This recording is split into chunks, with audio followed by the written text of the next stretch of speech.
Hello benefit seekers, welcome back to benefit blend. Viewers అందరికీ రంజాన్ శుభాకాంక్షలు. రంజాన్ మాసం అంటే అందరికీ గుర్తొచ్చేది ఉపవాసాలు, హలీం, ప్రార్థన కదా. హలీం ఎలా చేస్తారు, అందులో ఏం వేస్తారు, హలీం అసలు ఎప్పుడు స్టార్ట్ అయింది, దానివల్ల ఆరోగ్య ప్రయోజనాలు ఏంటి, హలీం తింటే వెయిట్ పెరుగుతామా, హలీం అంటే నాన్ వెజ్ అయినా వెజ్ కూడా ఉంటుందా, ఇలాంటి క్వశ్చన్స్ అన్నిటికీ ఆన్సర్స్ ఈ వీడియోలో ఉన్నాయి. చివరి వరకు మిస్ అవ్వకుండా చూడండి. హలీం అనేది అరేబియన్ వంట అయితే ఇందులో గోధుమలు, మాంసం అనేది ప్రధాన పదార్థాలు. 6వ శతాబ్దంలో నిజాం పాలనలో మొదటిసారిగా మహమ్మద్ అలీ ఖాన్ ద్వారా హలీం రుచి హైదరాబాద్కి తెలిసింది. ఆ తర్వాత హైదరాబాదీ వంటల్లో ఇది అంతర్భాగం అయిపోవటమే కాక ప్రతి ఊర్లో రంజాన్ సీజన్లో దీనికంటూ స్పెషల్ కౌంటర్ నెలకొనేంత డిమాండ్ దీని ఆరోగ్య ప్రయోజనాల వల్ల, దీని రుచి వల్ల పెరిగాయి. అనగానే chicken, mutton, beef, non veg గురించి ఆలోచిస్తాం, కానీ ఇందులో అనేక రకాల పప్పు దినుసులు వేస్తారు. మసూర్ దాల్, కందిపప్పు, పెసరపప్పు, గోధుమలు, బార్లీ వంటివి. దీనివల్ల శరీరానికి కావాల్సిన ప్రోటీన్స్, విటమిన్స్, మినరల్స్, యాంటీ ఆక్సిడెంట్స్కి హలీం మంచి సోర్స్గా మారుతుంది. హలీంలో మటన్ లేదా చికెన్ లేదా బీఫ్ లాంటివి వాడటం వల్ల అది హై బయోలాజికల్ ప్రోటీన్కి సోర్స్గా మారుతుంది. అలాగే గోధుమలు, బార్లీ వల్ల బాడీకి హై ఫైబర్ కంటెంట్ అందుతుంది. హలీం ప్రిపరేషన్ అనేది ఒక లెబోరియస్, nutritious process.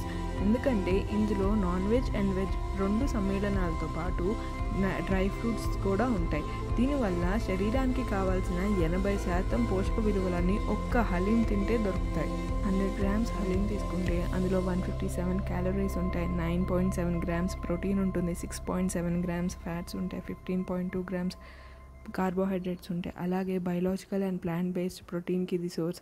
Vitamins, minerals, anti oxidants ఇది పుష్కలంగా ఉంటాయి. అందుకే దీనిని multiple benefits with single dish అని చెప్పచ్చు.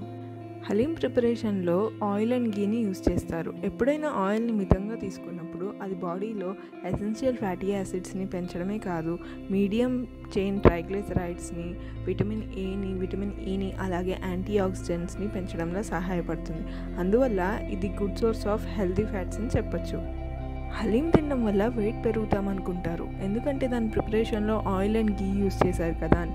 కానీ నిజానికి హలీం తినడం వల్ల మజిల్ స్ట్రెంగ్త్ పెరుగుతుంది, కానీ వెయిట్ పెరగం అని డాక్టర్స్ చెప్తున్నారు. హలీంలో యూజ్ చేసే స్పైసెస్ వల్ల మైక్రో న్యూట్రియంట్స్, ఫైబర్స్ శరీరానికి అందుతాయని అంటున్నారు. అయితే షాజీరా వల్ల యాంటీ ఆక్సిడెంట్స్ పెరుగుతాయి. అలాగే ఇలాచీ యూజ్ చేయడం వల్ల డైజెషన్ ఇంప్రూవ్ అవుతుంది. బ్లాక్ స్టోన్ ఫ్లవర్ అనే స్పైస్ వల్ల శరీరంలో వేడి తగ్గే అవకాశం ఉంది అంటున్నారు డాక్టర్స్.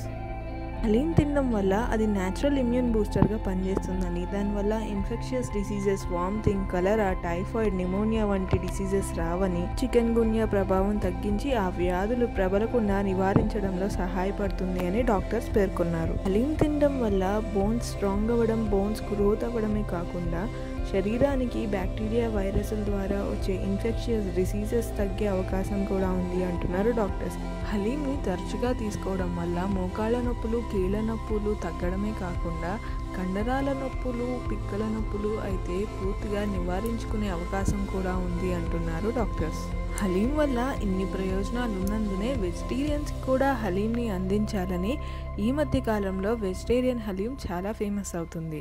దాంట్లో వెజిటేబుల్స్, గోధుమలు, నట్స్, ఫ్లేవర్స్ యూస్ చేసి దీన్ని కూడా ఒక హెల్తీ రెసిపీగా తయారు చేశారు.